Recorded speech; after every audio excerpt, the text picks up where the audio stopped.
ایک فرشتہ اللہ تعالیٰ کے हुजूर में हाजिर हुआ और अर्ज करने लगा, ए मेरे परवरदिगार, तूने जो जन्नत बनाई है मैं उसकी सैर करना चाहता हूँ।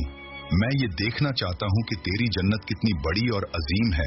अल्लाह ताला ने उस फरिश्ते की दुआ कबूल फरमा ली और उसके पंखों में ऐसी कुव्वत अता कर दी कि वो पल भर में लाखों मील का सफर तय कर सकता था। इजाजत मिलते ही फरिश्ता जन्नत की सैर के लिए निकल पड़ा। वो उड़ता गया और अल्लाह की तस्बीह और पाकी बयान करता गया।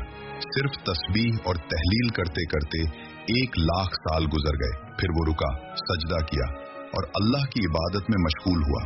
उसके बाद दोबारा सफर शुरू किया। इस तरह सफर करते करते 3,00,000 साल बीत गए।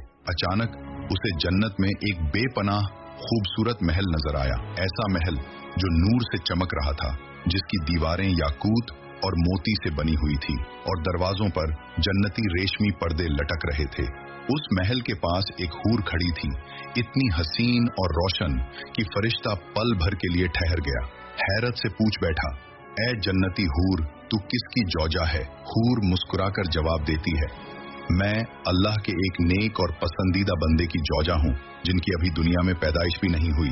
वे आने वाले वक्त में अल्लाह की इबादत में अपनी जिंदगी गुजारेंगे और उन्हें ये इनाम मिलेगा। फरिश्ता सन्न रह जाता है और कहता है, मैं तो 3,00,000 साल से जन्नत में उड़ रहा हूँ, मगर अब तक मुझे जन्नत का कोई किनारा नहीं मिला। ये तो हद से भी ज्यादा वसी और बेहतरीन है।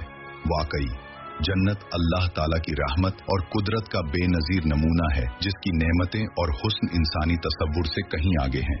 दुआ है कि अल्लाह ताला हम सबको अपने फजल से जन्नतुल फिरदौस अता फरमाए। आमीन या रब्बुल आलमीन।